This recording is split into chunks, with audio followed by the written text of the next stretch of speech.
Hello everyone, welcome to my channel. In today's video, we will discuss those sentences which are important in our daily life और उनका कैसे हम use करते हैं, correct use of some important adjectives, कि हम उनको कैसे यूज करते हैं अपने डेली लाइफ में और क्या उनका करेक्ट यूज होता है। प्रीवियस वीडियो में हमने करा था कि हम सो लॉन्ग को कैसे यूज करते हैं और सपोज को और इन केस को अपने डेली यूज सेंटेंसेस में, कन्वर्सेशन में हम कैसे यूज करते हैं, उसका क्या मीनिंग होता है।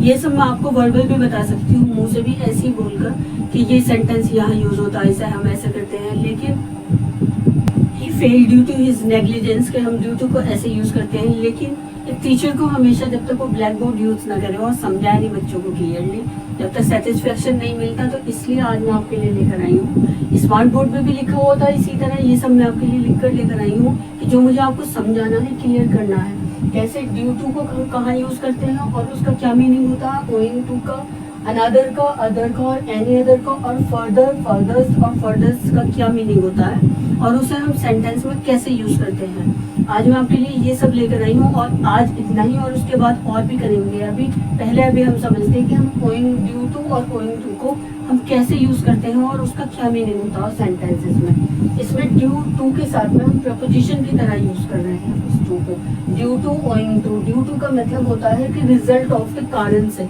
कि किसी कारण से, और ओइंग टू का मतलब होता है बिकॉज ऑफ, इस कारण से। और इसे हम सेंटेंस में कैसे यूज करते हैं, सब्जेक्ट प्लस वर्ब के साथ बाद में यूज करते हैं हम ड्यू टू को। और इसे ओइंग टू को हम कहाँ यूज करते हैं, सेंटेंस के स्टार्टिंग में यूज करते हैं। अब आपको लिखा हुआ दिख रहा है ये सामने से, तो आप इसका स्क्रीनशॉट लेकर इसे बाद में भी समझ सकते हैं। इसलिए मैं हमेशा लिखकर समझाती हूँ क्योंकि मुझे ऐसा लगता है कि आप सबको अच्छी तरह क्लियर हो जाएगा ये देखने के बाद में। अब हम ड्यू टू को कैसे यूज करते हैं सेंटेंसेस में, ये देखते हैं। He fail due to his negligency, कि वो अपनी नेग्लिजेंसी मतलब केयरलेसनेस की वजह से फेल हो गया। He fail due to his negligency. अब इसे हम ओइंग टू में कैसे यूज करेंगे, owing to his negligence he failed. आपको लगा इंप्रेसिव सा, आपकी कन्वर्सेशन को रिचनेस देगा। Owing to his negligence he failed, same meaning है कि वो, इसका रिजल्ट क्या निकला, उसकी नेग्लिजेंसी का, केयरलेसनेस का, फेल हो गया। और वो किस कारण से फेल हो गया, अपनी लापरवाही की वजह से। अब दूसरा सेंटेंस देखते हैं कि हम उस नेग्लिजेंसी को और ड्यू टू को हम दूसरे सेंस में कैसे यूज करते हैं। दूसरे सेंटेंस में अगर हम एक्सीडेंट के लिए यूज करते हैं तो कैसे करते हैं, accident was due to his carelessness. कहाँ यूज करा हमने, ड्यू टू को, यहाँ पर प्रपोजिशन की तरह यूज करा है टू को, उसके साथ में हमने। अगर आपको कहीं प्रपोजिशन के लिए आता है तो आपको अगर सेंटेंस आता है कि इसमें ये बताए कि ये प्रपोजिशन है, एडजेक्टिव है, एडवर्ब है, तो ये हमारा यहाँ पर प्रपोजिशन की तरह यूज हुआ है। और ओइंग टू को हम कैसे यूज करेंगे, हम owing to carelessness there was an accident, बहुत एक्सीडेंट हो जाए, देयर वाज एन एक्सीडेंट, यहाँ पर एक्सीडेंट हुआ, इसकी किस कारण से, केयरलेसनेस की वजह से। तो आपको देखा, अगर आप डेली यूज में ड्यू टू और ओइंग टू के सेंटेंसेस भी यूज करेंगे तो कितने इंप्रेसिव लगेंगे आपके सेंटेंसेस। आप, मैंने ये फेल के लिए और एक्सीडेंट के लिए, आप अपनी सिचुएशन के हिसाब से और फॉर्म कर सकते हैं इसी तरह। अब देखते हैं सेकंड सेंटेंसेस, अनदर, अदर और एनी अदर। अनदर को हम कहाँ किस सिचुएशन में यूज करते हैं और क्या मीनिंग होता है, मतलब दूसरी चीज पसंद कर लेना। और इस अदर का मतलब होता है कि इसके अलावा, इसका एनी अदर का कि उसके अलावा कोई चीज और नहीं। कैसे, अब हम इस अनदर को कहाँ यूज करते हैं, सिंगुलर नाउन में, और इस अदर को कहाँ यूज करते हैं, प्लूरल नाउन में। और एनी अदर को हम दोनों सिंगुलर प्रोनाउन में, और उसे हम सेंटेंस को नेगेटिव सेंटेंस में ज्यादा यूज करते हैं। कैसे, अब सेंटेंस के थ्रू और क्लियर करते हैं। He has purchased another book, कि उसने इस बुक से दूसरी बुक खरीद ली, another book। और he has visited other place, कि वो इस प्लेस पर नहीं गया, वो दूसरी प्लेस पर चला गया। He has visited other place, तो उसे जाना कहीं और था और वो चला गया कहीं और दूसरी प्लेस पर। He has visited other place। और इसे हम किस में यूज करते हैं, पास्ट पार्टिसिपल में यूज करते हैं, परचेज और विजिटेड। और इसे हम एनी अदर को कैसे यूज करेंगे, I haven't seen any other place, कि मैंने इसके अलावा और कोई जगह नहीं देखी है। They haven't visited any other place, कि वो दूसरी जगह पर नहीं गया है, वो गए हैं। दे हैवंट विजिटेड, कि वो इससे अलावा दूसरी जगह नहीं गए हैं। देखा आपने कैसे हम अदर, एनी अदर और अदर को हम कहाँ किस सिचुएशन में यूज करते हैं, किस सेंटेंसेस में, आपको क्लियर हुआ होगा। अब हम देखते हैं इसी तरह के फर्दर, फर्दर्स्ट और फर्दर्स्ट को कहाँ यूज करते हैं? ये हमारा फर्दर और फर्दर्स्ट किसमें यूज होता है?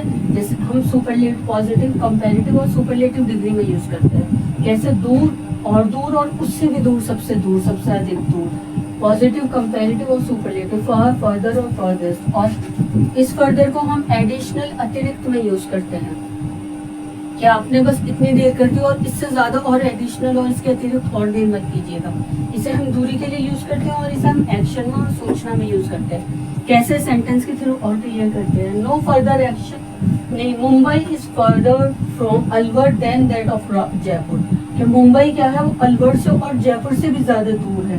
इसे हमने किसके लिए यूज करा? फर्दर को, दूरी के लिए। और no further action is required, इसे क्या मतलब अब तुम्हारे इस एक्शन के अलावा और एक्शन की जरूरत नहीं है। No further action is required, कि और मत कुछ करना। No further sugar is required, कि इसमें और शुगर की जरूरत नहीं, आप केक बना रहे हैं। तो नो फर्दर को क्या यूज करा हमने? इसके अतिरिक्त, मतलब इतनी एडिशनल, इतनी चीज शुगर डाल दी है, उसके और अतिरिक्त एडिशनल और मत डालना। अब दूसरा और क्लियर करते हैं और सेंटेंस के थ्रू। It is the furthest place from the railway station, कि ये क्या है? ये सबसे अधिक दूर है, ये प्लेस रेलवे स्टेशन से ज्यादा। रेलवे स्टेशन से ये सबसे दूर है वो जगह, किसी भी जगह का आप कह सकते हैं कि वो जगह क्या है? कोचीन सबसे दूर है रेलवे स्टेशन से। तो कैसे यूज करें? Cochin is the furthest place from the railway station, वो सबसे अधिक दूर है। और इस फर्दर को हम कैसे डेली यूज में, सेंटेंस में यूज कर सकते हैं? Please don't make further delay, कि जितनी देर कर चुके हो तुम उससे ज्यादा और देर मत करो। Please don't make further delay. आप लेट हो रहे हैं कहीं के लिए और कोई तैयार हो रहा है, वो लेट हुए, आपको और ज्यादा टाइम लगा रहा है, तो उसे आप कैसे कहेंगे? Please don't make further delay.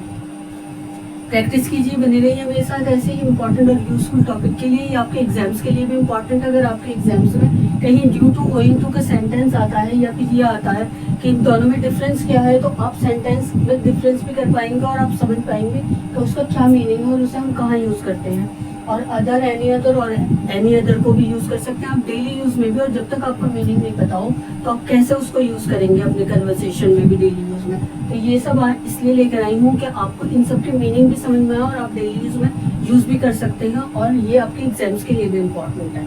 तो बने रहिए और देखते रहिए और लाइक और शेयर कीजिए और please subscribe my channel also. और thank you for watching my videos.